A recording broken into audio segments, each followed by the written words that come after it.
guys, what's up? I'm CJ and welcome back to my galaxy. Today we are talking about the love triangle between Katniss, Peeta, and Gale. Of course, the infamous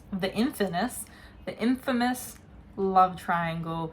We all know it, we all hate it. So let's get straight into talking about how it isn't a love triangle. I'm sure you've seen by the title that love triangle or metaphor. Today I am arguing that it is a metaphor, and I know we kind of get that it's a metaphor, but I want to gather evidence as to why it's a metaphor.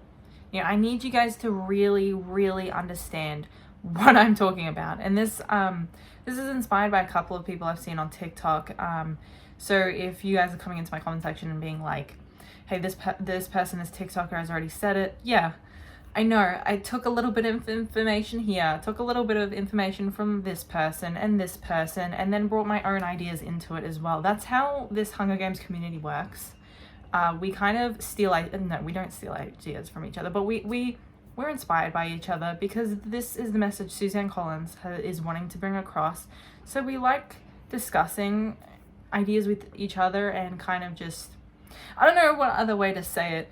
Like, I want to say steal, but we don't steal. We kind of just, you know, we're inspired, you know, once again, we're just inspired. And yes, I also cut my hair and I have a headband on because my hair has been touching the back of my neck in a way that has been making me uncomfortable. So I'm going to be wearing these from now on. So get used to it. So to start this conversation, I wanted to bring in the idea of how I personally don't think the love triangle would have existed had it not been released in 2008 and 2012 respectively for the movie. It was based on the trend at the time, what was popular, and not to mention a lot of people complain about the tropes of the time when the Hunger Games is kind of the beginning of the trope. And I know with, so say for example, I don't know if you guys have read it, I've read this novel, it's called The Castle of Otranto. It's widely believed to have been the birth of Gothic literature. It's by Horace Walpole, and a lot of people, when you read it, it's like, God, there's so many tropes in this novel, it's crazy. And you might be able to hear the thunder in the background because it's storming outside, but just ignore it. And God, that's loud. Oh my goodness. Okay, so as I was saying, you read The Castle of Otranto and go, God, there's so many tropes in this. Why is there like the damsel in distress? Why is it this really stereotypical villain? It's because Horace Walpole birthed this new genre. He is the birth of these tropes. In the same way that Suzanne Collins isn't necessarily the birth of dystopian genres, but she is the birth of the love triangle, except people copied it in the wrong way, love triangle trope thing, kind of like the blonde versus brown and brunette yeah. I personally don't think that it would have existed, especially in the first Hunger Games. We get things like the really weird cutaway scenes to Gale. In the books, we have Katniss, every time she's doing something lovey-dovey with Peeta, she kind of goes, oh, but I feel guilty because I'm supposed to be doing this with Gale. You know, people in the Hob, the District 12, always expected me and Gale to be like this, so she feels guilty. On screen, it translates really awkwardly, and it's crazy. Like, if you've watched the movie, which I'm sure a lot of you have, the majority of you have, right? There's really weird in the first movie, there are really weird cutaways to Gale, like going about his business in District 12 as Katniss and Peeta are making out in the arena. And I don't think that would have existed had it been going on, if it hadn't been for the trend at the time. If it was written now, it wouldn't have been a love story, it would have just been a metaphor, and Gale would have been maybe at the beginning a little bit, and then Katniss wouldn't have thought about him until Catching Fire, and he would have like been a little bit more in Catching Fire, but he wouldn't have been a very prominent character until Mockingjay. So talking about Catching Fire, Gale is once again not really in the sequel book or the movies, honestly. The only thing is that he kisses Katniss low-key against her will. I'm just gonna put it out there. I'm sorry.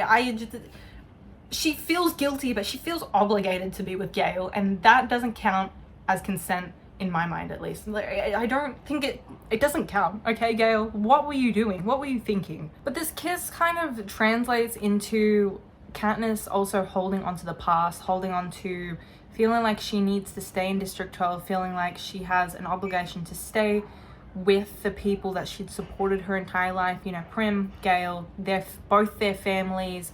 But she's moving into this future with Haymitch and Peeta and the Hunger Games and being a mentor and that sort of thing.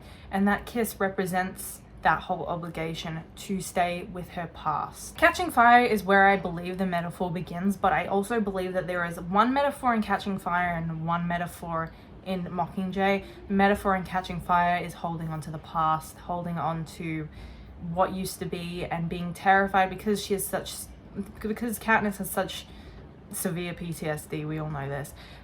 She doesn't know how to react to her past versus her present and going into the future and who she will be in the future, which eventually translates into what the metaphor will become in Mockingjay. This part is inspired by a TikToker. I don't remember their name, but their username, their page will be up here somewhere. At this point in Catching Fire and Mockingjay, between then, Katniss is being torn between two worlds, which is the flow I was talking about between Catching Fire and Mockingjay and the metaphor changing. Catching Fire is her past and present being, like, ripping her from both sides, and then Mockingjay is more about Katniss coming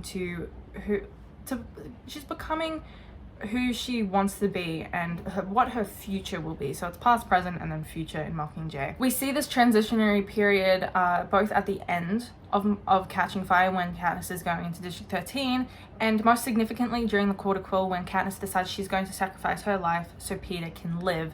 This is essentially Katniss going to Haymitch and killing her old life, her past life, the potential to go back to Gale, Prim, her mother, her life in District 12 before the Hunger Games. Katniss is choosing at this point to move forward into her future. She's not being torn between past and present. She's moving towards a future while she is unsure about what this future is going to look like, which is what we'll get into with our evidence from Mockingjay. She is still being torn between two worlds, but it's not her past and present anymore. It's her still choosing to go forth into a future, even though it's not set in stone yet who she wants to be, because she's a teenager in the middle of a war. What teenager would be able to figure that out? I wouldn't. I would not have been able to figure that out at 17.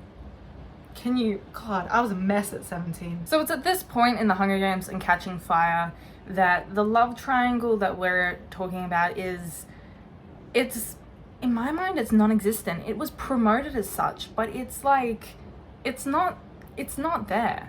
And I just hate that we had to experience that in real time because of the marketing and the time period, because I don't think, even if it had been released now, it wouldn't have been marketed as such, and with the exact same story, we would see it very, very differently. And I don't think we'd be fighting over Team Gale, Team Peeta.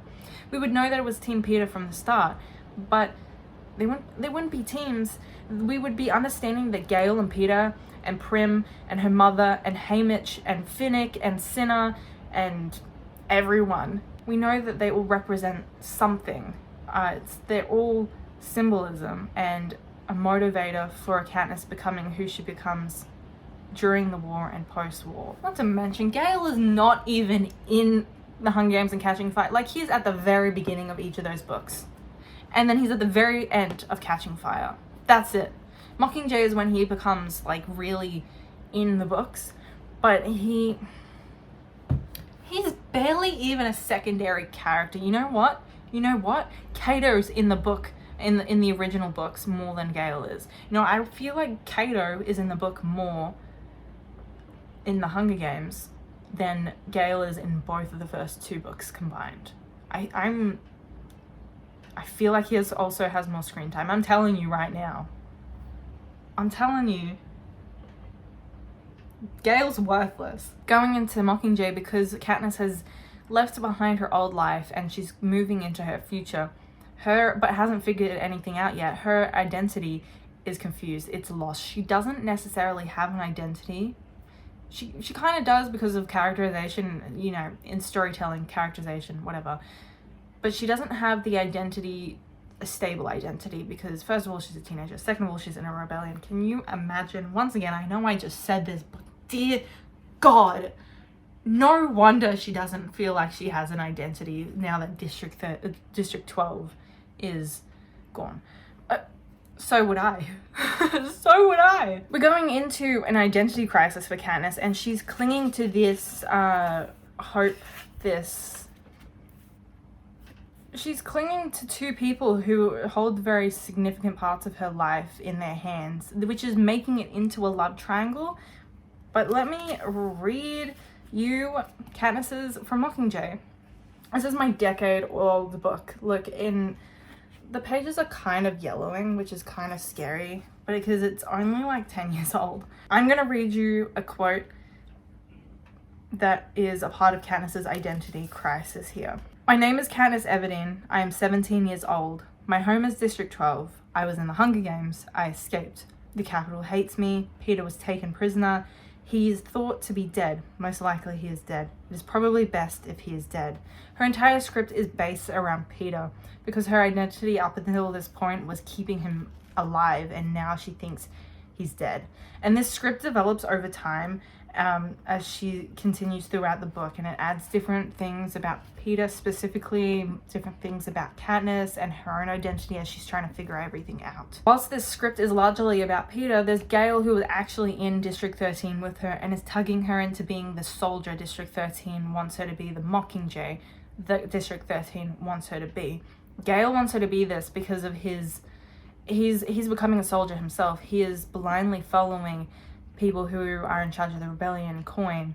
He is choosing violence and getting his way, getting the rebellion freedom by any means necessary. A point that I would like to make about the love triangle at this point in Mockingjay is that despite us not knowing yet if Peeta is alive, Gale is tugging kind of Katniss into the direction of being a soldier, into the direction of war, into the direction of getting their way by any means necessary, like I said before. But Peeta is tugging on her heartstrings. You know, it took me so long to come up with that. Anyway, through Peeta tugging on the heartstrings of Katniss, Katniss is able to see that the Capitol isn't all cruel, and that the Capitol people aren't the ones that they should be fighting. I saw it as well on TikTok that someone said in a comment section on TikTok I was watching, Effie is the one thing that's showing Katniss that connection to the Capitol people that Gale doesn't have. That Gale sees the Capitol people doing nothing necessarily against the President Snow and the government.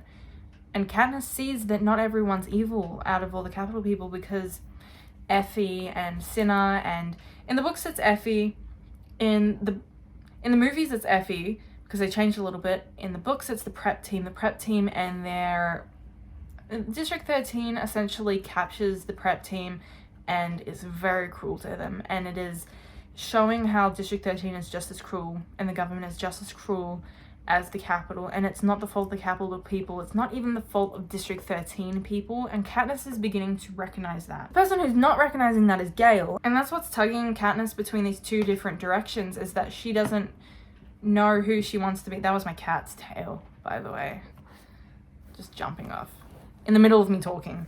Katniss doesn't know who she wants to be, and the only person she has by her side is Gale, so how is she supposed to know any better? Once we get Peeta back, we see an even bigger strain on Katniss and Gale's relationship, just more than ever. And Peeta is there, and Katniss is calling Peeta a mutt, essentially, which is unfair. Katniss, why would you do that? Peeta would never have done that to you, Katniss. Why? Despite this, Katniss eventually comes to realize that Peeta is still there, but he is slowly beginning to become himself again, especially when Finnick and Annie's wedding. Peeta eventually makes and decorates their cake, which is amazing and is the first bit of Peeta being back, Peeta still being in there and not being a mutt. It makes Katniss realize that the mutts aren't the problem. The mutts were genetically engineered by the Capitol, by President Snow, and that you don't need to sacrifice Peeta as a human being to be able to take down the Capitol like Gale thinks. Even in the movie, Gale, when Peeta almost kills Katniss, during the whole, oh god, what is it called, like the oil thing, it's not oil, the tar that kills the Peeta, you guys know what I'm talking about, that Peeta almost kills Katniss at. And Gale in the movies, I can't remember if he says this in the book, Gale literally says, I'll do it myself, when Peeta says, yeah, the next move is to kill me. Gale's like, I'll do it myself. He's like Freddy, like, I'll get you, Peeta, I'll get you, and then I'll have Katniss. Bro, no! Katniss finally understands at this point that it's not the brutality, it's the peace that she wants to nurture Peeta back. And it is only after her being in District 2 as well that she realizes, because of Haymitch, surprisingly, Haymitch tells her that Peeta would be doing anything to get her back, to get her healthy, to get her safe again. And yet Katniss isn't doing that for Peeta. It's Haymitch! It's literally Haymitch who tells her that. Who knew? Like, he's trying to look after his two children and they're at, like, odds with each other. They're ready to, like... She understands patience is necessary in this war, that you have to have patience with the capital people because they've been ignorant their entire life. And it's through both Gale and Peeta that she's realizing how exactly she should be treating the people who have known nothing else but luxury and nothing else but being poor and oppressed in their entire lives, that they need to be attacking President Snow, and only President Snow, well, and President Coin as well, I guess, and only the governments, because it wasn't everyone else's fault. It wasn't the fault of the mutts, it wasn't fault of the manipulated, it was the fault of President Snow. It's also in District 2 where the any means necessary that I mentioned earlier about Gale is that he bombs the nut, and his plans go well necessarily, because it takes District 2 finally having the nut bombed that they join the rebellion against the capital. It's at this point that Peeta and Gale are completely at odds. They're completely two different people, even though in Katniss's mind she thinks there's no difference because Peeta's gone and he's a capital mutt. But at the same time, she's realized a long time before, we've realized a long time before Katniss, that she's gonna pick Peeta, and there was no love triangle to begin with. And this is the quote that makes me think that even though Katniss hadn't realized it at that point, there was never a choice, that because she was always paying attention to Peeta. Okay, the quote is from Katniss. You're a painter, you're a baker, you like to sleep with the windows open, you never take sugar in your tea, and you always double knot your shoelaces. In this moment, Katniss is choosing empathy, kindness, patience with Peeta, who she thought was a mutt earlier, she thought was a capital product. It's telling us as readers that there was never really a love triangle. There was never, is it Gale or is it Peeta? Is it, how do I want my future to look? How am I going to be empathetic towards those around me? How am I going to understand the capital as people? It wasn't really the capital people's fault. They were groomed to be like that. And Katniss is telling us that she noticed every little detail about Peeta throughout all of the series. She never really noticed that about Gale. She never pointed that out to Gale like that. He was there because she was trying to figure out how she wanted to come out of the rebellion for her future, how she wanted the world to look. And that wasn't ever violence. She realizes, unlike Gale, that the only reason any of this ever happened was because of President Snow. Gale doesn't realize this. Gale thinks that it's all capital people. It's Cinna, it's Effie, it's Plutarch, it's everyone but Coin, essentially. This isn't your typical love story. It's a metaphor, it's symbolism, it's a question of morality. Which way did Katniss want to lean for her future? And Gale really solidified his own fate when he bombed innocent civilians. He bombed Prim and killed her. He chose any means necessary over kindness, empathy, understanding that it wasn't the capital's people's fault. It was President Snow, and that they had to wait. They had to have patience, like the way Katniss had to have patience with Peeta. And just a side note, can we talk about how we should be hating Beetee just as much as Gale? Because Beetee was the other half in that plan. He is the one who created the bombs to Gale's plan. So if you hate Gale, you should be hating Beetee as well. I'm just saying, just because he's smart, doesn't mean you should like him. This love triangle ends with a full circle moment and tells us how this entire thing was a metaphor at the end of the day. Let me read you the quote. "What I need to survive is not Gale's fire, kindled with rage and hatred. I have plenty of fire myself. What I need is the dandelion in the spring, the bright yellow that means rebirth instead of destruction, the promise that life can go on, no matter how bad our losses, that it can be good again, and only Peeta can give me that." At the end of the day, I also believe the dandelion in the spring, the yellow that means rebirth, also means patience and understanding that not everyone has the same experience as you, and you have to have an understanding of what everyone else's worldview is. Just to end this off, in the epilogue, I sincerely believe Peeta and Katniss never get married, that they do that like toasting thing, the burning of the bread, that the tradition of being married in District 12 is, I don't think they get married legally. I think they do the District 12 tradition, and Katniss promptly got pregnant not long after that, and they had a little bit of a laugh about it, obviously after Katniss had a mental breakdown, because we all know that happened when she got pregnant. So guys, were you Team Gale or were you Team Peeta? I personally think you should have been Team Peeta from the beginning. I'm just saying. So if you're Team Gale, get out of my comment section. No, I'm kidding. You guys can have your own opinions, but let me know if you were Team Gale, why?